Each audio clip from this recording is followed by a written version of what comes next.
اللهم إني أسألك علما نافعا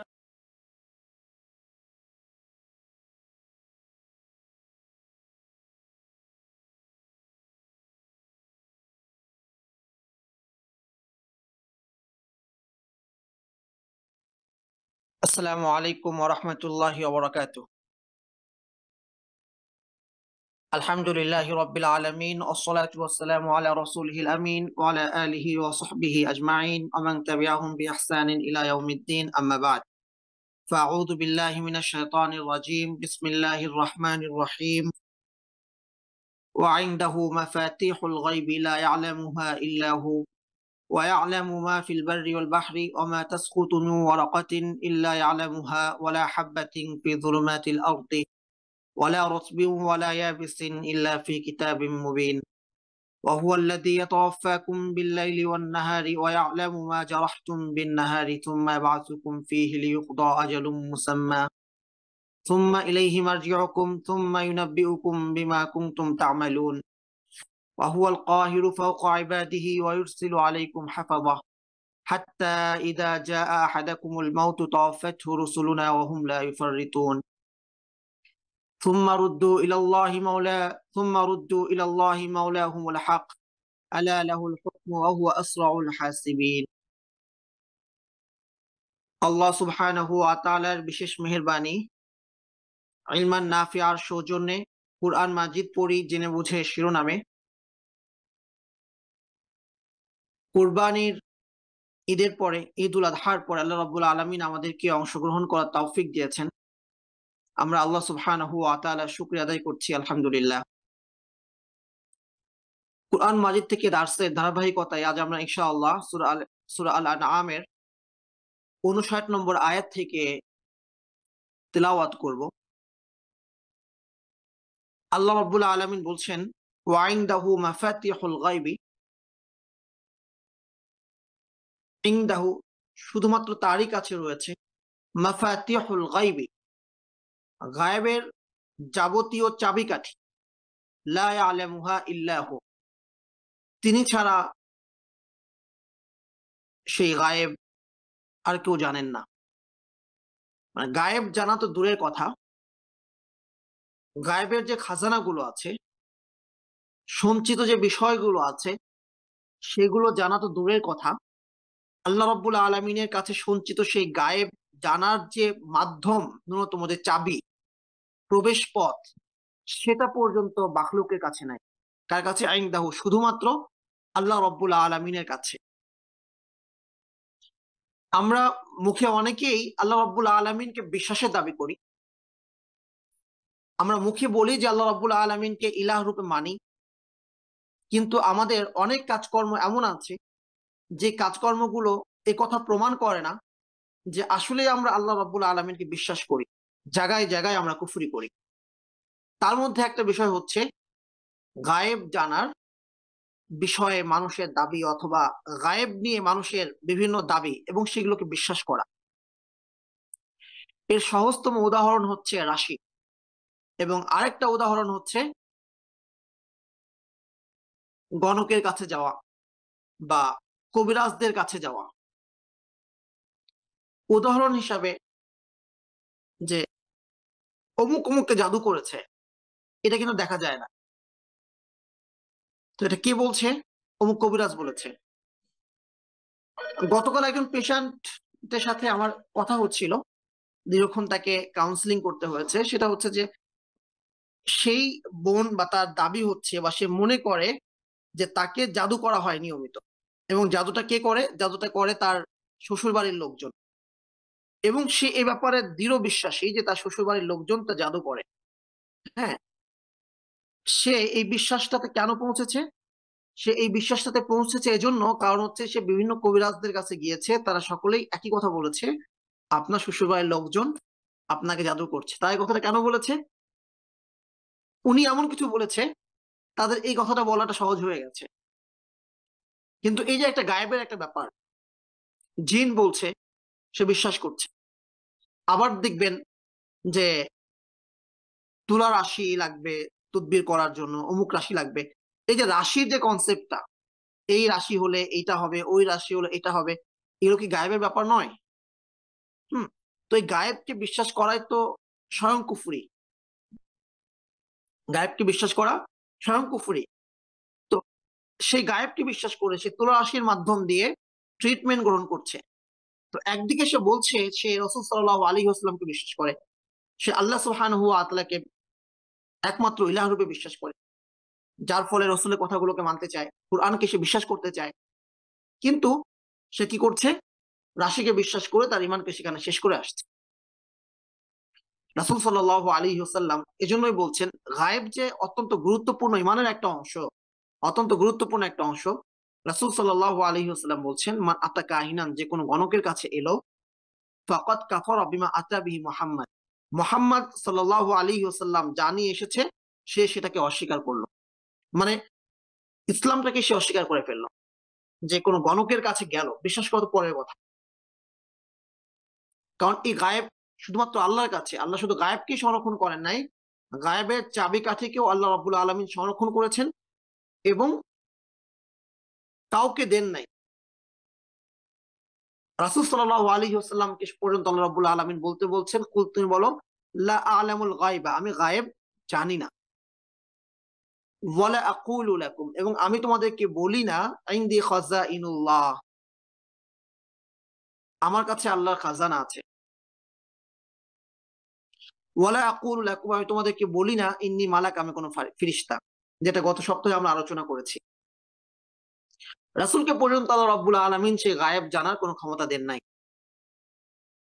অথচ আমরা গণকের কাছে গিয়ে, কবিরাজদের কাছে গিয়ে সেই বিশ্বাসগুলো আমরা করছি এবং আমরা কুফরিতে লিপ্ত হচ্ছি। আল্লাহ রাব্বুল আলামিন আমাদেরকে হেফাজত করুন। ওয়া ইনদাহু মাফাতিহুল গায়ব, তারই কাছে গায়েবের যাবতীয় চাবিকাঠি, লা ইয়ালামুহা ইল্লাহু, তিনি ছাড়া গায়েব কেউ জানেন না। ওয়া ইয়ালামু মা ফিল বাররি ওয়াল বাহরি, এবং তিনি জানেন সমুদ্রের মাঝে কি আছে, স্থলে কি আছে। আর গায়েব মানে শুধুমাত্র গুরুত্বপূর্ণ বিষয় যে এতটুকু নয় যে এই পৃথিবীতে ভবিষ্যতে কি ঘটবে, এতটুকুর নাম গায়েব নয়। আমি আগামীকাল কি করব এটা আমরা কেউ জানি না, এটাও গায়েবের অংশ। কেউ জানতো না, বা কেউই জানতো না যে আগামী 1 মিনিট পরে, উড্ডয়নের 1 মিনিটের মধ্যে ইন্ডিয়া যে ধ্বংস হয়ে যাবে, সমস্ত মানুষের স্বপ্ন যে নিঃশেষ হয়ে যাবে, এটা কে জানতো? পৃথিবীর কোন সায়েন্স আবিষ্কার করতে পেরেছে? পারে নাই। তার 1 কোটি কিলোমিটার মাইল চালানোর তারা অভিজ্ঞতা তাদের আছে। হ্যাঁ, তাদের প্রযুক্তি এতটুকু উন্নত, কিন্তু 1 কোটি মাইল তারা, বা ঘন্টা সম্ভবত 1 কোটি ঘন্টা তারা আকাশে ফ্লাই যে করলো, এই ফ্লাই করার অভিজ্ঞতা তাদেরকে এতটুকু গায়েব জানার ক্ষমতা দেয় নাই আগামী 1 মিনিট সে আকাশে উঠতে পারবে না। এটা হচ্ছে গায়েব। গায়েবের অন্তর্ভুক্ত এটাও। আল্লাহ রাব্বুল আলামিন ফিরিস্তাগণের কথা কোরআনে বলেছেন, আমরা দেখি না। পৃথিবীর কোন সায়েন্স আজ পর্যন্ত আবিষ্কার হয় নাই যে সায়েন্সে কোনো ফিরিস্তা ধরা পড়বে, কোন সায়েন্স আবিষ্কার হয় নাই। জিনের কথা আল্লাহ রাব্বুল আলামিন বলেছেন, পৃথিবীর কোনো সায়েন্স নাই যেই সায়েন্স জিনকে অনুভব করতে পারে। হ্যাঁ, সায়েন্সের মাধ্যমে জিনের কোনো প্রতিক্রিয়া, যেহেতু তাই পৃথিবীতে আছে, তাদের কোনো কর্মকাণ্ড, সেটাকে কেউ অনুভব করতে পারে, যেটা সায়েন্সও লাগে না, খালি চোখেও করা যায়। জিন এলো, উলটপালট করে দিল, গাছপালা নড়লো, হুলস্থুল পরিবেশ তৈরি করলো, এটা যে কেউ দেখতে পারে। কিন্তু জিনকে যে দেখবে, অনুভব করবে, কোনো সায়েন্স নাই, এটা গায়েব। জান্নাত আমরা দেখি না, আমরা বিশ্বাস করি আল্লাহ বলেছেন, এটা গায়েব। জাহান্নাম আমরা দেখি না, বিশ্বাস করি আল্লাহ বলেছেন, এটা গায়েব। কবরে জীবন আছে, আমরা দেখি না, আমরা বিশ্বাস করি বারজাখের জীবন, এটা গায়েব। হ্যাঁ, আরশ আমরা দেখি না, আমরা বিশ্বাস করি এটা গায়েব। আসমান আসমান আমরা দেখি না, আমরা বিশ্বাস করি এটা গায়েব। তো গায়েবকে বিশ্বাস করা এটা ইমানের মৌলিক বিষয়ের অন্তর্ভুক্ত, যেটাকে কেউ যদি অবিশ্বাস করে তাহলে সে কাফির হয়ে যাবে।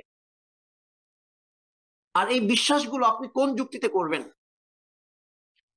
যুক্তি করার জন্য এবং কোন একটা কনক্লুশনে পৌঁছার জন্য আপনাকে তো অনুভব করতে হবে।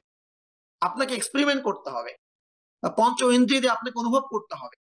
যে বিষয়ে আপনি পারবেন না সে বিষয়ে তো আপনার যুক্তি চলছে না। তাহলে আপনি আল্লাহকে আল্লাহর উপরে বিশ্বাস করছেন, আমরা অনুভব করছি যে ইলাহ একজন আছেন, সে ইলাহকে বিশ্বাস করে তাকে অকট্টভাবে মেনে নেওয়ার কারণে তিনি যা কিছু বলছেন সমস্ত কিছুকে বিশ্বাস করছি। জান্নাত বিশ্বাস করছি আমার যুক্তি ছাড়া, জাহান্নাম বিশ্বাস করছি যুক্তি ছাড়া, বারজাখের জীবন বিশ্বাস করছি যুক্তি ছাড়া। বারজাখের জীবন বিশ্বাস করছি যুক্তি ছাড়া, সমস্ত কিছু যুক্তি ছাড়া আমি বিশ্বাস করছি। তাহলে আল্লাহ রব্বুল আলামিন যে বিধান দিলেন, আল্লাহ রব্বুল আলামিন যে জীবন পরিচালনার জন্য যে মূল নীতি দিলেন, হ্যাঁ, এইটাকে বিশ্বাস করার জন্য আমাকে কেন যুক্তির আশ্রয়ে যেতে হচ্ছে বারবার? আমাকে কেন বারবার যুক্তির আশ্রয়ে যেতে হচ্ছে? কেন যুক্তিকে আমরা এত বেশি প্রাধান্য দিচ্ছি? আমাদের মধ্যে অনেকে আছেন যে প্রতিটা বিধানকে নামাজ পড়তে হবে, শারীরিক ফায়দা কি, এইটা হচ্ছে তার আলোচ্য বিষয় হয়ে দাঁড়ায় অনেক সময়। একজন কাফিরকে যদি বোঝাতে হয় তো নামাজ কি এটা বোঝানোর আগে জরুরি হচ্ছে আল্লাহ ইলাহ, আল্লাহ এক, এটা বোঝানো। এটা বোঝানো সহজ, আর এটা বুঝে ফেললে কোনো কিছু নিয়ে তার প্রবলেম থাকবে না। বিশিষ্ট বুদ্ধিজীবী উদাহরণ হিসাবে বলা ফরহাদ মজহার, একসময় উনি চীনপন্থী সমাজতান্ত্রিক ছিলেন, কমিউনিস্ট ছিলেন। তো দেখা গেল যে এখন আর কেউ এই রাজনীতির সমাজতন্ত্রের এই ধারাটাকে মানুষ গ্রহণ করছে না। সেই আলোচনা তুলে আহ এখন আর বৈঠককে জমানো যাচ্ছে না। তো টপিক চেঞ্জ করার জন্য দেখলেন যে ইসলামিক রাজনীতির একটা কনসেপ্ট আছে, একটা ধারণা আছে। তিনি তখন ইসলামিক রাজনীতি বা ইসলামী রাজনীতির এই ধারণাটা নিয়ে আলোচনা শুরু করলেন, পড়াশোনা করলেন, মানুষকে বলতে শুরু করলেন যুক্তির নিরিখে, এবং তিনি এটাকে অ্যাকসেপ্ট করলেন যে না, গণতন্ত্রের বাইরে, সমাজতন্ত্রের বাইরে রাজনীতির স্বতন্ত্র একটা ধারা আছে, সেটা হচ্ছে ইসলামী রাজনীতি, খিলাফা ব্যবস্থা বা শরিয়া ব্যবস্থা। উনি এটা আলোচনা করলেন এবং এটাতে তিনি সমাজতন্ত্রের মিশেলে, সমাজতন্ত্রের ঢং থেকে, এবং যেহেতু ওনার এইসব রাজনীতিতে পড়াশোনা আছে, গণতন্ত্রের ধারা থেকে তিনি আলোচনা করলেন। আবার যেন মানুষ তাকে এক্সট্রিমিস্ট বলতে না পারে, ইসলামী রাজনীতির কথা বলছে, জঙ্গি ট্যাগ যেন দিতে না পারে, তিনি সবচেয়ে নিরাপদতম ইসলামটাকে তিনি বেছে নিলেন, যে ইসলামটাকে গ্রহণ করলে কেউ তাকে আর জঙ্গি বলবে না, কেউ তাকে এক্সট্রিমিস্ট বলবে না। তিনি নদিয়ার ইসলাম গ্রহণ করলেন, মানে এই যে লালনের ইসলামটাকে গ্রহণ করলেন, যেটা অনেকটা হিন্দুত্ববাদের কাছাকাছি। আমি বলতে চাইছি উনি যে রাজনীতি গ্রহণ করলেন কেন, ওনার যুক্তিতে ধরেছে তাই। ওনার কাছে মনে হয়েছে যেটা আলোচনা আসতে পারে, এতটুকু কাউকে কাউকে কাউকে মুসলিম বলার জন্য এতটুকু ইসলাম যথেষ্ট নয়। মানতে হবে কি হবে? আমান্না ওয়াসাল্লাম না, আমরা মানলাম, আত্মসমর্পণ করলাম, এবং এক্ষেত্রে আমাদের কোনো সে নাই। যুক্তি মানলেও আছি, না মানলেও আছি। তো ইসলাম আমি যুক্তি দিয়ে বুঝালাম, আরেকটা বিধান যুক্তি দিয়ে বুঝালাম। মানুষের যুক্তি ভ্যারি করে, পারসেপশন যেহেতু ভ্যারি করে, মানুষের যুক্তি ভ্যারি করে। একজনের যুক্তিতে ইসলামের 95টা বিষয় গ্রহণযোগ্য মনে হলো, 5টা হলো না, সে 5টাকে প্রত্যাখ্যান করবে, সে মুসলিম থাকবে। আরেকজনের কাছে 50% গ্রহণ হলো আর 50% গ্রহণ হলো না, সে 50% গ্রহণ হলো, মুসলিম থাকবে? থাকবে না। তো ইসলাম এমন কোনো কিছু না আপনি গ্রহণ করবেন গ্রহণ করবেন না, আপনাকে ইচ্ছাধিকার দেওয়া হয়েছে। ইসলাম হচ্ছে আপনার ইচ্ছাধিকার ছাড়া আপনাকে পূর্ণটা গ্রহণ করতে হবে, এটা হচ্ছে ইসলাম।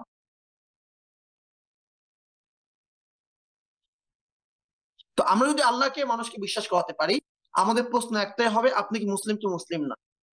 যদি মুসলিম, আপনি মানতে বাধ্য। নতুন করে আলোচনা আসছে যে পুরুষের অর্ধেক কেন নারী পাবে। আমরা যা কিছু বলবো এগুলো হিকমা, এগুলো প্রয়োজন হতে পারে, আলোচনা আসতে পারে যে এই বিষয় এখানে আছে। কিন্তু আপনি কি মুসলিম না? যদি আপনি মুসলিম হয়ে থাকেন তাহলে এটা আপনাকে গ্রহণ করতে হবে। প্রবলেম আপনার কাছে যুক্তিতে যতই মনে হোক যে না, নারী সমপরিমাণ পাবে, যদিও অনেক যুক্তি আছে, নারী কেন অর্ধেক পাবে, অনেক যুক্তি আছে, যা কিছু বলি সব আমরা যুক্তি, কোনটাই সরিয়ে না। হ্যাঁ, পুরুষকে তার পরিবারের ভরণ পোষণ দিতে হয়, স্ত্রীর ভরণ পোষণ দিতে হয়, স্ত্রীকে তো স্বামীর ভরণ পোষণ দিতে হচ্ছে না। পুরুষের দায়িত্ব তার বাবা মার উপর আছে, স্ত্রীর উপর নাই। এই বোন যদি শ্বশুর বাড়ি থেকে চলে আসে, তখন ভাই তার অভিভাবক হিসাবে এই বোনেও দায়িত্ব তাই গ্রহণ করতে হবে, কিন্তু ভাইয়ের দায়িত্ব কখনোই বোনকে গ্রহণ করতে হবে না। অনেক ধরনের যুক্তি আপনি দেখাতে পারেন, সবই যুক্তি, কোনটা শরিয়া না। শরিয়ার কথা স্পষ্ট যে নারী পুরুষের অর্ধেক পাবে, এটা শরিয়া। তো এই যুক্তি ছাড়া আমাদেরকে যুক্তি দিয়ে ইসলাম বোঝানোর জায়গাটাতে আমরা অনেক বেশি চর্চা করছি। কিন্তু আমি এখান থেকে যে কথাটা বলতে চাই, ইনদি মাফাতিহুল গায়ব, গায়েবের চাবিকাঠি আল্লাহর কাছে, যে এ কথার অর্থ হচ্ছে যে যুক্তি ছাড়া আমাকে ইসলামকে মেনে নিতে হবে। আল্লাহ আছেন, আল্লাহকে আমি আল্লাহর উপরে বিশ্বাস করেছি, এখানে যত যুক্তি আলোচনা আপনি করেন ঠিক আছে, এরপর সমস্ত যুক্তি শেষ। আমি যখন মেনে নিলাম আল্লাহ সুবহানাহু ওয়া তাআলা ইলাহ, তাহলে গায়েবের চাবিকাঠি তার কাছে, তিনি কেন বলেছেন তিনি জানেন। যে সমস্ত যুক্তির কারণে আমি মনে করছি সেই সমস্ত যুক্তির একটাও প্রযোজ্য না হতে পারে, কিন্তু আল্লাহ বলেছেন এটাই চূড়ান্ত। তো জান্নাতকে যেমন যুক্তি ছাড়া বিশ্বাস করছি, জাহান্নামকে যুক্তি ছাড়া বিশ্বাস করছি, বারসাককে যুক্তি ছাড়া বিশ্বাস করছি। যদি যুক্তির প্রসঙ্গ আসতো তাহলে আমি বলতাম যে বারজাখের জীবন বলতে কিছু না, মৃত্যুর পরে মানুষ মরে যায়, পচে যায়, গলে যায়। আমি তো দেখতে পাচ্ছি মৃত্যুর 3 ঘন্টা পর মানুষের লাশ, রাস্তায় গন্ধ বের হওয়া শুরু হয়ে যাচ্ছে। হ্যাঁ, 2 দিন পরে লাশ পরিবর্তন হওয়া শুরু হয়ে যাচ্ছে মাটির মধ্যে। কয়েকদিন পরে দেখা যাচ্ছে যে মাংসগুলো খসে খসে যাচ্ছে। 2 বছর পর দেখা যায় যে হাড্ডি গুড্ডিও পাওয়া যায় না আর খুঁজে, বা কঙ্কালে কোন একটা অংশ পাওয়া যেতে পারে, কোন একটা হাড় পাওয়া যেতে পারে, এতটুকুই, আর কিছু নাই। তো যুক্তি তো বলছে যে কিছু নাই, এবং সেই যুক্তি কাফেররা দিয়েছে। কিন্তু আল্লাহ বলেছেন ওয়ামিন ওয়ারাইহিম বারযাখ ইলা ইয়াউমি বাআথুন, মৃত্যুর পর থেকে কিয়ামত পর্যন্ত, পুনরুত্থানের আগ পর্যন্ত যে জীবন, এই জীবনকে বলা হচ্ছে বারযাখ। ওয়ামিন ওয়ারাইহিম বারযাখুন ইলা ইয়াউমি বাআথুন, আমি বিশ্বাস করছি বারযাখ আছে।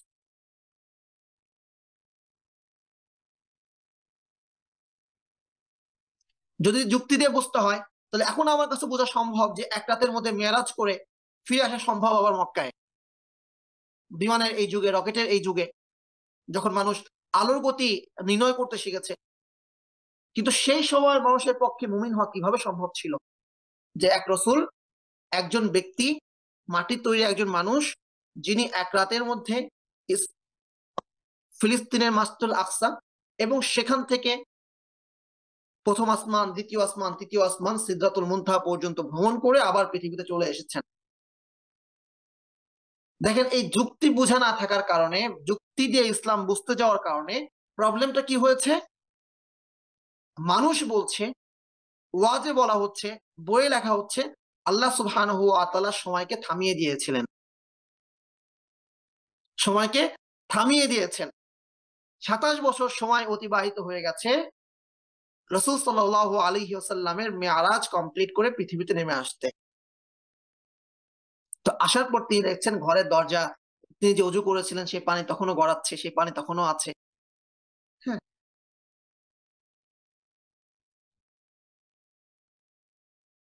যে অবস্থায় রেখে গিয়েছিলেন ওই অবস্থা সব আছে। কত বছর চলে গেছে? 27 বছর। 27 বছর আল্লাহ সুবহানাহু ওয়া তাআলা সময়কে থামিয়ে দিয়েছিলেন। এই যে 27 বছরের যে গল্পটা মানুষ নিয়ে এলো, কেন নিয়ে এলো? আপনার নিশ্চয়ই গল্প অনেকেই শুনেছেন, অনেক জুমার নামাজের মসজিদেও বলে। কেন? কেন? কারণ সে যুক্তি দিয়ে ইসলামকে বুঝতে চায় যে এক রাতের মধ্যে কিভাবে সম্ভব। আচ্ছা, 27টা বছর হলে ঠিক আছে। তো তখন সেই 27 বছরের গল্প বানালো এবং মানুষ এটাকে গিললো, খেলো, খেয়ে নিল। কিন্তু এখানে 27 বছর বলতে কোনো আলোচনা সহিহ হাদিস, কেন দয়ীফ হাদিসেও পাওয়া যায় না। এই জন্য যুক্তি দিয়ে বোঝার নাম ইসলাম নয়। ওয়া'লামু মা ফিল বাররি ওয়াল বাহর, আল্লাহ সুবহানাহু ওয়া তাআলা জানেন সমুদ্রের তলদেশে কি আছে, স্থলে কি আছে। স্থলে যা কিছু আছে, সমুদ্রে যা কিছু আছে, সমস্ত কিছু তিনি জানেন। ওয়া মা তাসকুতু, আর কি আছে জানে। কোন ক্ষমতা আছে যে পাহাড়ের অমুক জায়গায় কি হচ্ছে জানবে, হিডেন কি হচ্ছে জানবে? নাই। ওয়া মা তাসকুতু মিন ওয়ারাকাতিন ইল্লা ইয়ালামুহা ওয়ালা হাববাতিন ফি যুলুমাতিল আরদি ওয়ালা রাতবিন ওয়ালা ইয়াবিসিন ইল্লা ফি কিতাবিম মুবিন। মা তাসকুতু মিন ওয়ারাকাতিন ইল্লা ইয়ালামুহা, কোন গাছের পাতা পড়ে না তবে তিনি জানেন, মানে গাছের যে পাতাটাই পড়ুক না কেন তিনি জানেন। ওয়ালা হাববাতিন ফি যুলুমাতিল আরদ, যে দানায় পড়ুক না কেন তিনি জানেন, বা যে দানায় থাকুক না কেন রাতের অন্ধকারে তিনি জানেন। অমুক খেতে গমের শীষের একটা দানা পড়েছে, একটা দানা এখন মাটিতে আছে, একটা বীজ এখন মাটির মধ্যে অঙ্কুরিত করা হয়েছে, মানে মাটির মধ্যে পোতা হয়েছে, আল্লাহ সুবহানাহু ওয়া তাআলা জানছেন। ওয়ালা রাতবিন ওয়ালা ইয়াবিসিন ইল্লা ফি কিতাবিম মুবিন। এক কথায় যা কিছু আছে সমস্ত কিছু আল্লাহ রাব্বুল আলামিন জানেন। কোন গাছের পাতাটা শুকিয়ে পড়লো, ইয়াবিসিন, কোনটা ভিজা অবস্থায় তাজা পাতা ঝরে পড়লো, রাব্বিন, কোন ফসলটা শুকিয়ে গাছ থেকে পড়ে গেছে, কোনটা কাঁচা ফসল পড়েছে, সব আল্লাহ জানেন।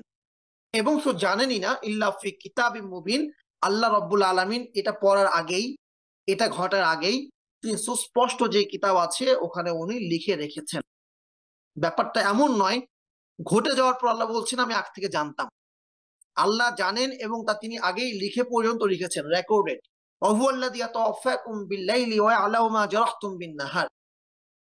রাতের বেলা যখন মানুষ ঘুমায়, আল্লাহ রাব্বুল আলামিন বলছেন তখন তিনি তোমাদেরকে কবজ করে নেন, রূহ কবজ করে নেন, যে আমরা ঘুমোচ্ছি। ওয়া ইয়ালামু মা জারাহতুম বিন-নাহার, এবং দিবসে তোমরা যা কিছু করো তিনি তা জানেন। দিবসে কি করছো সেগুলো জানেন, এবং রাতে তিনি তোমাদের অন্তরকে কবজ করে নিচ্ছেন। আমাদের ঘুম এটা একটা মৃত্যু। আল মাউতু আল আন-নাওমু আখুল মাউতি, ঘুম হচ্ছে মৃত্যুর। বলছেন ইয়াবআতুকুম ফীহি, আল্লাহ রাব্বুল আলামিন আবার আমাদেরকে জীবন দিচ্ছেন। লিয়াকদা আজালুম মুসাম্মা, যেন নির্দিষ্ট মেয়াদটা পূর্ণ করা হয়, যে একজন মানুষ অতক্ষণ বাঁচবে। তখন তখন মালাকুল মাউত আসবে। তো মালাকুল মাউত যখন আসবে তার আগ পর্যন্ত মানুষকে যে অবকাশ দেওয়া হবে, সেজন্য মানুষের ঘুম যখন কমপ্লিট হয়ে যায় আল্লাহ রাব্বুল আলামিন তাকে তার মাঝে আবারও জীবন ক্ষমতা দিয়ে দেন, সে আবার জাগ্রত হয়। হ্যাঁ, মৃত্যুর সময়ের যে অফাত, এখানে এত অফাত শব্দ রব্বুল আলামিন প্রয়োগ করছেন, মৃত্যুর সময়ের যে অফাত এবং এই অফাতের মধ্যে একটা পার্থক্য আছে। যেহেতু এটা পূর্ণ মেয়াদের মৃত্যু নয়, এজন্য তার রূহটা থেকে যাচ্ছে, কিন্তু আল্লাহ রাব্বুল আলামিন তার ভেতর থেকে কিছু একটা নিয়ে নিচ্ছেন, যেটাকে অফাত বলা হচ্ছে। যার ফলে একজন জাগ্রত মানুষ যেমন, একজন জীবন্ত মানুষ যেমন, ঘুমন্ত মানুষ কিন্তু অমর নয়, সে নড়াচড়া করতে পারে না, তার কোনো অনুভূতি শক্তি নাই।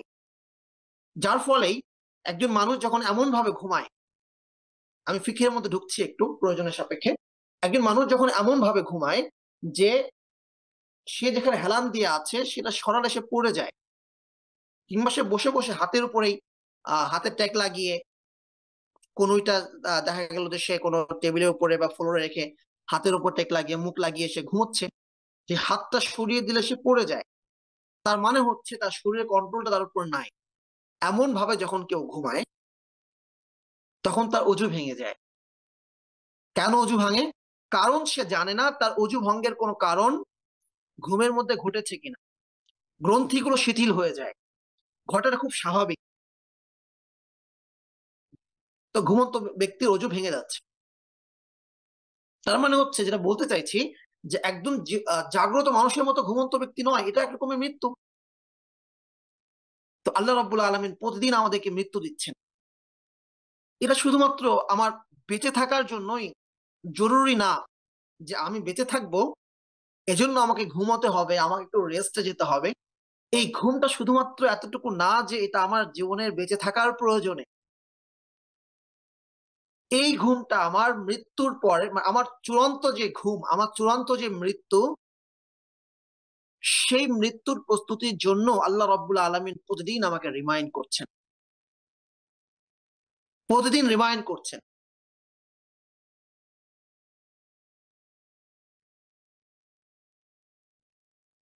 ঘুমের সময় কি বলছি? আল্লাহুম্মা বিসমিকা আমুতু ওয়া আহইয়া, হে আল্লাহ আমি তোমার নামে মরি এবং তোমার নামেই আমি জীবিত হই। দেখেন, আল্লাহুম্মা বিসমিক, হে আল্লাহ তোমার নামে, আমুতু আমি মরি, ওয়া আহইয়া তোমার নামে আমি, এবং তোমার নামেই আমি জীবিত হই। হ্যাঁ, তাহলে দেখেন এখানে কিন্তু আমি বলছি না আল্লাহুম্মা বিসমিকা আনামু ওয়াস্তাইকিজ, হে আল্লাহ আমি তোমার নামে জাগ্রত হই, আমি তোমার নামে ঘুমাই। আমি কিন্তু ঘুমের কাজ করছি, আমি জাগ্রত করার কাজ করছি, কিন্তু আমি বলছি হে আল্লাহ আমি তোমার নামে মরি, আমি তোমার নামে বাঁচি। তার মানে হচ্ছে স্বাভাবিক সেন্সে এটাও মৃত্যু, কিন্তু আরেকটু গভীরভাবে চিন্তা করলে এই ঘুম যে আমাকে মৃত্যুর রিমাইন্ড করছে, তা ঘুমের আগে আমি বলছি। যার জন্য ঘুমের আগে মাফ করে দেওয়ার প্রসঙ্গটা, যে আমি বেঁচে থাকতে, আমি মৃত্যুর আগেই যেন সবাইকে মাফ করতে পারি, যেন আল্লাহকে বলতে পারি হে আল্লাহ আমি সবাইকে মাফ করে দিয়েছি, তুমি আমাকে মাফ করে দাও, আর তো কিছু আনতে পারি নাই, আমি আমার হক ছেড়ে দিয়েছি। তো ঘুমের আগে মাফ করে দেওয়ার প্রসঙ্গ। মৃত্যুর আগে আমাদের সবার জীবনের প্রত্যাশাটা কি? যা কিছু অন্যায় করছি মৃত্যুর আগে তওবা করে নিব, তাই না? বা মৃত্যুর আগে ক্ষমা চেয়ে নেব, আল্লাহ মৃত্যুর আগে আমাকে যেন সব ক্ষমা করে দেয়।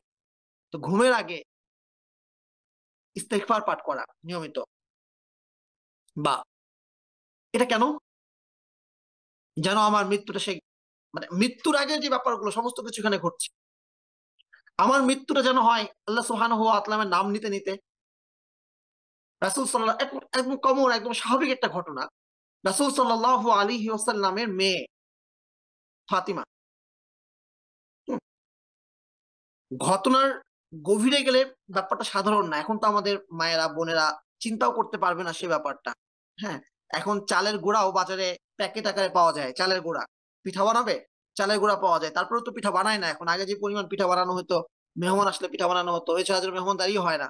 এখন কি করে, যে ফাস্টফুডের দোকান থেকে গিয়ে কোনো একটা খাবার অর্ডার করছে, চলে আসছে, চালের গুঁড়া পাওয়া যাচ্ছে। এখন যে আটাগুলো আমরা পাচ্ছি, হ্যাঁ, মেশিনে ভাঙা হচ্ছে, জাস্ট খামির করে রুটি বানিয়ে ফেলা, এবং আরো সহজ হয়ে গেছে, এখন রুটি পাওয়া যায়।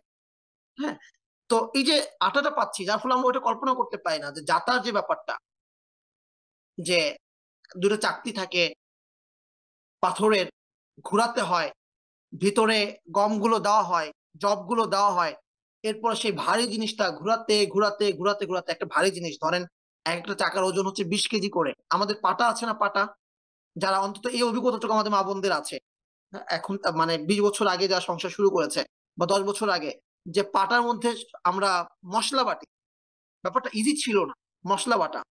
হ্যাঁ, তো মশলা বাটা পাটার নামে ভারী, কিন্তু পাটার উপরে যেই নুড়িটা আছে, পাথরটা আছে, ওটা তো অল্প অল্প ভারী।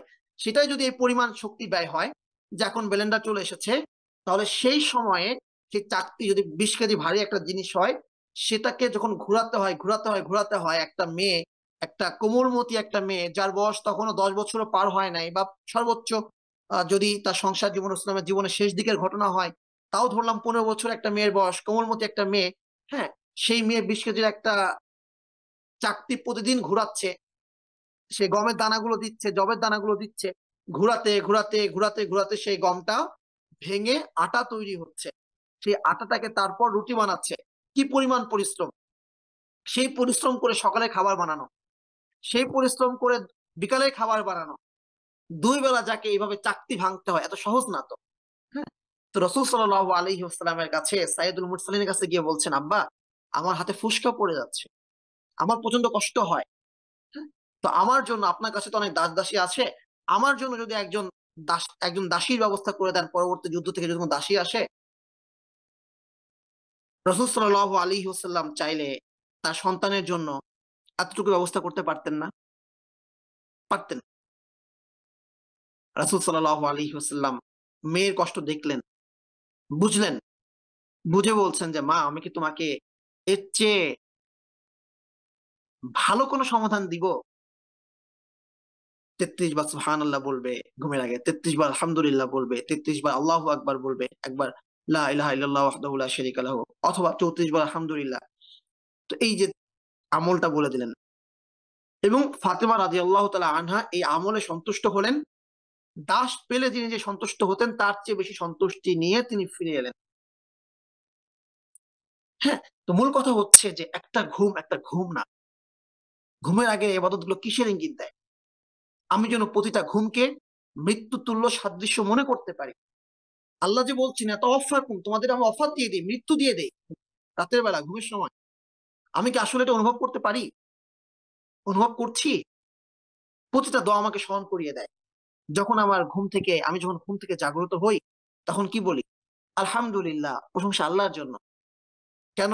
কোন আল্লাহ?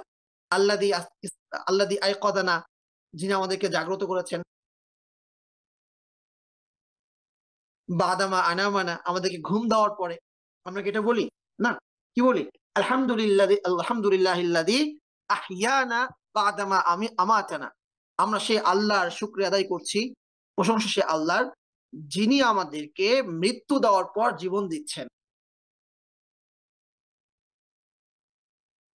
তো যখন এই সেন্সটা যখন কারো কাছে থাকবে না, তো আল্লাহ রাব্বুল আলামিন কুরআন মাজিদে যে ঈসা আলাইহিস সালামকে বললেন, এই এত শব্দ প্রয়োগ করেই যে ইন্নী মুতাওয়াফফিকা, আমি তোমাকে অফাত দিব, ওয়ারাফিউকা ইলাইয়া, এবং আমার কাছে উঠিয়ে নিব। যারা শুধুমাত্র হাদিস মানে না, কুরআন মানে, তারা বলতে চায় যে আল্লাহ তো অফাত দিয়েই দিয়েছেন। যেহেতু কোরআন মাজিদে আল্লাহ সুবহানাহু ওয়া তাআলা ঈসা আলাইহিস সালামের পৃথিবীতে আবার আগমনের কথা বলেন নাই, তো যার ফলে শত সহস্র হাদিস থাকলেও এইগুলো তারা বিশ্বাস করতে চায় না যে আল্লাহ তো অফাত দিয়েই দিয়েছেন, তো আর মৃত্যুও দিয়ে দিয়েছেন, তো তার কাছে উঠিয়ে নিয়েছেন মৃত্যু দিয়ে। সুতরাং পৃথিবীতে আর আসার কোনো কারণ নাই, মানুষের মৃত্যু তো একবারই হয়। কিন্তু এই সমস্ত আয়াত যদি কেউ লক্ষ্য করে, তাহলে সে দেখবে যে অফাত মানে ঘুমও হতে পারে, এবং ঘুমও একটা অফাত। তো আল্লাহ রাব্বুল আলামিন ঘুম যে একটা অফাত, এটা যেন বুঝবার তৌফিক আমাদেরকে দান করেন। এবং এই অফাতটাকে আমরা নিজেরা স্বেচ্ছায় বেছে নিচ্ছি। আমি শুচ্ছি, লাইটটা নিভোচ্ছি, হুম, বিছানা ঝাড়ছি, মশারি টানাচ্ছি, আমি নিজের স্বেচ্ছায় এই মৃত্যুকে বেছে নিচ্ছি। এরপরেও কিয়ামতের দিন আমি কি করে বলবো যে হে আল্লাহ, আমি বুঝি নাই, দুনিয়াতে অন্যায় করেছি, তুমি আমাকে মৃত্যু দিয়ে দিয়েছো, আরেকটা বছর থাকলে হয়তো বা অন্যায় করতাম না। তো এই কথা বলার সুযোগ থাকবে? আল্লাহ তো আমাকে প্রতিদিন মৃত্যু দিচ্ছেন এবং সেটা আমি গ্রহণ করছি, তো সুযোগ নাই। এজন্য একজন মুমিন হিসাবে প্রতিদিন ঘুমের আগে অন্তত মুহাসাবা করা, আমি আমার আজকের এই জীবনে কি করলাম, আগামীকালের জীবনটা, আগামীকালটা মানে আগামীকালের জীবনটা যেন আমার আজকে থেকে সুন্দর হয়। আমার এই যে ঘুমের আগের একটা দিন, ঘুম থেকে উঠে আমার নতুন দিন, তো নতুন দিনকে আমি আজকে বলছি আগামীকাল। তো মৃত্যুটা আসলে সে তেমনই একটা ঘুম। আল্লাহ রাব্বুল আলামিন সে মৃত্যুর পরের জীবনকে বলছেন আগামীকাল। ফালতানজুর নাফসুন, প্রতিটা মানুষ যেন চিন্তা করে দেখে, মা কদ্দামাত, সে কি অ্যাডভান্স করছে, লি গদান, আগামীকালের জন্য। মৃত্যুর পরের জীবনকে আরবিতে কোথাও গদন শব্দ বলে নাই, আবিধানিকভাবে কোথাও মানে আগামীকাল বলা হয় নাই। গদন মানে হচ্ছে একটাই অর্থ, টুমরো, আগামীকাল। তো মৃত্যুর পরে যে জীবন, সেজন্য আল্লাহ সুবহানাহু ওয়া তাআলা সেই আগামীকাল শব্দ প্রয়োগ করছেন। অর্থাৎ আজকে আমি যেভাবে ঘুমোচ্ছি, আমার মৃত্যুটা ঠিক এমনই একটা ঘুম, যার পরে আমার একটা নতুন জীবন শুরু হবে, নতুন দিন শুরু হবে। তো আমার প্রত্যেকটা ঘুম যেন ঠিক একইভাবে আমার মৃত্যুর কথা স্মরণ করিয়ে দেয়, এবং আমি যেন প্রকৃত অর্থেই আমার ঘুমের মাঝে মৃত্যুকে খুঁজে পাই। মৃত্যুর আগে আমি যে প্রস্তুতিটা নিতাম, যেভাবে তাওবা করতাম, আমার প্রতিদিনের ঘুমের আগে আমি যেন সেভাবে তাওবা করি, আমি যেন আমার আল্লাহকে ঠিক সেভাবে ডাকি। তো আমলটা খুব ছোট কিন্তু অত্যন্ত বড়। সেটা হচ্ছে যে আমরা নিয়মিত ঘুমের আগে এই ৩ তাসবির আমল, সুবহানাল্লাহ, আলহামদুলিল্লাহ, আল্লাহু আকবার, আয়াতুল কুরসি, এগুলো যেন পড়ে ঘুমাই। এবং আরেকটা গুরুত্বপূর্ণ আমল হচ্ছে, একটু চিন্তা করেন, একজন মানুষ সে অজু করেছে, ২ রাকাত নামাজ পড়েছে, অথবা সে নামাজ পড়বে বলে অজু করেছে, সে নামাজ পড়বে বলে অজু করেছে, অজু করে সে জায়নামাজে বসেছে, নামাজের অপেক্ষা করছে, এমন সময় তার মৃত্যুর ফেরেশতা এসে গেছে, সে মারা গেছে। একটু চিন্তা করেন যে আমার আপনার কাছে সেই মৃত্যুটা কতটা ঈর্ষান্বিত, যে এমন মৃত্যু যদি আমার হতো, যে মানুষটা নামাজের অপেক্ষায় থাকতে থাকতে সে মৃত্যুবরণ করেছে। ঠিক একইভাবে যেহেতু ঘুম একটা মৃত্যু, তো আমরা শীতকাল হোক, গরমকাল হোক, অলসতা লাগে, নামাজ না এখনো কেন অজু করব, কিন্তু না, আমি অজুটা করে আসি, ফ্রেশ হয়ে অজুটা করে আসি, অজুটা করে এসে তাহাজ্জুদের নিয়তে যেন ঘুমাই। যদি তাহাজ্জুদ পড়তে নাও পারি, ইনশাআল্লাহ ফরজটা মিস হবে না এবং সে সওয়াব পাবো। আমাদের প্রবলেমটা হচ্ছে আমি সহ, আমি আবারও বলছি আমি সহ, যে আমরা চোখ ডলতে ডলতে গিয়ে ফজরের জামাতটা ধরি। হ্যাঁ, এই অবস্থা থেকে আমাদের মানে এই যে রিসেন্টলি কয়েক বছরের যে অবস্থান তৈরি হয়েছে, এখান থেকে আমাদেরকে ফিরে আসতে হবে, যে আমরা এতটুকু আগে ঘুমাই যেন তাহাজ্জুদের নিয়ত করতে পারি যে তাহাজ্জুদ পড়বো। যদি কোনোদিন মিস হয়ে যায়, তাহলেও সওয়াবটা আমি পেয়ে যাব। তো লক্ষ্য করেন যে আমরা মৃত্যুকে বেছে নিচ্ছি, ঘুমোচ্ছি কি অবস্থায়? আমি অজু করে এসেছি, আমি একটা নামাজের অপেক্ষা করছি, সেটা কি তাহাজ্জুদ। হুম, তো এমন মৃত্যু যেন আল্লাহ সুবহানাহু ওয়া তাআলা আমাদের সকলকে দেন। তো ভালো মৃত্যুর প্রত্যাশা করি, সে ভালো মৃত্যুর জন্য আমাকে প্রস্তুতি নিতে হবে না, এটা সে প্রস্তুতির একটা অংশ, যে আমি অজু করে 3 তাসবিহ পড়তে পড়তে আমি ঘুমাবো এবং তাহাজ্জুদের নিয়ত করে ঘুমাবো। তো আল্লাহ রাব্বুল আলামিন আমাকে এবং আমাদের সকলকে ঘুমের এই আদবগুলো, এবং ঘুমাবো কিভাবে দেখেন, শেষ না কিন্তু। কোন কাত হয়ে ঘুমানো সুন্নাত? ডান কাত হয়ে ঘুমানো সুন্নাত। কবরে মায়াতকে কোন কাত করে রাখা হয়? ডান কাত করে রাখা হয়। মানে একজন মৃত্যুর পরে মানুষের যা যা আচরণ হচ্ছে, সমস্ত আচরণ কিন্তু মৃত্যুর আগে একজন মানুষের সাথে কিন্তু আমরা ঘুমোচ্ছি সেম ব্যাপারগুলা। কোন দিকে মাথা দেওয়া উত্তম? উত্তর দিকে, যদি সম্ভব হয়, যদি সেই সেটিংসটা থাকে যে না আমি উত্তর দিকে মাথা দিয়ে আমি ঘুমোতে পারি, তাহলে উত্তর দিকে মাথা দিয়ে ডান কাত হয়ে ঘুমাবো। তাহলে চেহারা থাকছে কোন দিকে? কিবলার দিকে। ঠিক মৃত্যুর পরে একজন মায়েরকে কবরে যেভাবে রাখা হয়, এটা রিমাইন্ডার আমাদের জন্য। তুম্মা ইলাইহি মারজিউকুম, নির্দিষ্ট মেয়াদ যেন তোমরা পূর্ণ করো, তারপর তারই কাছে তোমাদেরকে ফিরে নেওয়া হবে। সুম্মা ইউনাব্বিউকুম, তিনি তোমাদেরকে সংবাদ দিবেন, বিমা কুনতুম তা'মালুন, তোমাদের কৃতকর্ম সম্পর্কে। ওয়া হুয়াল কাহিরু ফাওকা ইবাদি, তিনি তার বান্দাদের উপরে একচ্ছত্র ক্ষমতার অধিকারী। ইউরসিলু আলাইকুম হাফাযা, তিনি তোমাদের জন্য বিভিন্ন নিরাপত্তার ফেরেশতা প্রেরণ করেন। আল্লাহ রাব্বুল আলামিন কোরআনে বলছেন, কুল্লু নাফসিন আলাইহা হাফিজ, যে প্রত্যেক মানুষের জন্য তিনি ফেরেশতা নিযুক্ত করে রেখেছেন, যে ফেরেশতা তাকে হেফাজত করে, তাকে সংরক্ষণ করে, মানে তাকে বিভিন্ন বিপদ আপদ থেকে বাঁচায়। তো বিপদ আপদ থেকে যদি বাঁচায়, যদি আল্লাহ সুবহানাহু ওয়া তাআলা সংরক্ষণকারী নিযুক্ত করে রাখেন, তাহলে বিপদ কেন আসে? হাদিসে এসেছে, মানুষ যখন, আল্লাহ রাব্বুল আলামিন মানুষকে ফেরেশতাদের মাধ্যমে বা ফেরেশতারা মানুষকে আল্লাহ রাব্বুল আলামিনের আদেশে বিভিন্ন বিপদ আপদ থেকে বাঁচাতে থাকে যতক্ষণ না তার তাকদীর চলে আসে। তার তাকদীর যখন চলে আসে আল্লাহ রাব্বুল আলামিনের আদেশে, তখন ফেরেশতাগণ সরে যান, তখন সে বিপদটা তার উপর পতিত হয়। এটাও তাকে আল্লাহ রাব্বুল আলামিনের কাছে ফিরিয়ে আনার জন্য, তার পাপের তৎক্ষণাৎ শাস্তি হিসাবে, যেন সে তার ভুলটা বুঝতে পারে। অথবা পরকালে শাস্তির পরিবর্তে আল্লাহ রাব্বুল আলামিন দুনিয়ার শাস্তিকে একটু লাঘব, দুনিয়ার শাস্তি লঘু শাস্তির মাধ্যমে যেন পরকালের শাস্তিকে মাফ করে দেন। কখনো কখনো বান্দাকে, প্রিয় বান্দাকে ভালোবেসে এমন শাস্তি তিনি দেন, কখনো বান্দাকে প্রিয় ভালোবেসে বিপদ দেন, সেজন্য তার ভুল থেকে ফিরে আসে। যে বিপদ মানুষকে তার রবের কাছে ফিরিয়ে আনে, সেই বিপদ নিয়ামত। যেই নিয়ামত বান্দাকে তার রব থেকে দূরে সরিয়ে দেয়, অন্তরকে গাফিল করে দেয়, সেই নিয়ামত মূলত বিপদ। আল্লাহ রাব্বুল আলামিন এমন নিয়ামত থেকে আমাদেরকে হেফাজত করেন যেটা আমাদের জন্য বিপদ হয়ে যায়। আল্লাহ রাব্বুল আলামিন এমন বিপদও যদি দেন, যে বিপদে আমরা বলতে পারি আলহামদুলিল্লাহ আলা কুল্লি হাল, যে আমাদেরকে রবের অভিমুখী করে দেন, সেই বিপদও আমাদের জন্য আল্লাহ রাব্বুল আলামিনের পক্ষ থেকে বড় নিয়ামত। আল্লাহ আমাদেরকে সর্বাবস্থায় আল্লাহমুখী হওয়ার তৌফিক দান করেন। তো আমরা কি বলছিলাম? যে আল্লাহ রাব্বুল আলামিন বলছেন ইউরসিলু আলাইকুম হাফাযা, তিনি ফেরেশতা প্রেরণ করেন যারা মানুষকে হেফাজত করে। আল্লাহ রাব্বুল আলামিন একটা আদেশে বলছেন লাহু মুআক্কিবাতুম মিন বাইনি ইয়াদাইহি ওয়া মিন খালফি, মানুষের সামনে, মানুষের পিছনে, হ্যাঁ, বিভিন্ন ফেরেশতা তাদের সঙ্গে নিযুক্ত আছেন, ইহফাযুনাহু মিন আমরিল্লাহ, যারা সে মানুষকে আল্লাহর আদেশে হেফাজত করতে থাকে। এবং আরেকটা জায়গায় বলছেন ওয়া ইন্না আলাইকুম লাহাফিজিন, তোমাদের উপরে, তোমাদেরকে হেফাজতকারী ফেরেশতাগণ নিযুক্ত রয়েছে। কিরামান কাতিবিন, বিশেষ ফেরেশতাদের মধ্যে হচ্ছে কিরামান কাতিবিন, সম্মানিত লিপিবদ্ধকারী ফেরেশতাগণ, যারা আমলনামা লিপিবদ্ধ করে। আলামুনা মা তাফআলুন, তোমরা যা কিছু করো তারা সেগুলো জানেন। অর্থাৎ আমরা এই যে, এটাও কিন্তু সে গায়েব, যেটাতে আমরা আজকে শুরু করেছি, যে গায়েবের চাবিকাঠি শুধুমাত্র তার কাছে, এটাও গায়েব, যে আল্লাহ আমাদের কাছে আছেন। আচ্ছা, এই গায়েবের বিশ্বাস আমার যত বেশি দৃঢ় হবে, আমি তত বেশি গুনাহ থেকে বাঁচবো। এই বিশ্বাস যত দুর্বল হবে, আমি তত বেশি গুনাহে যুক্ত হব।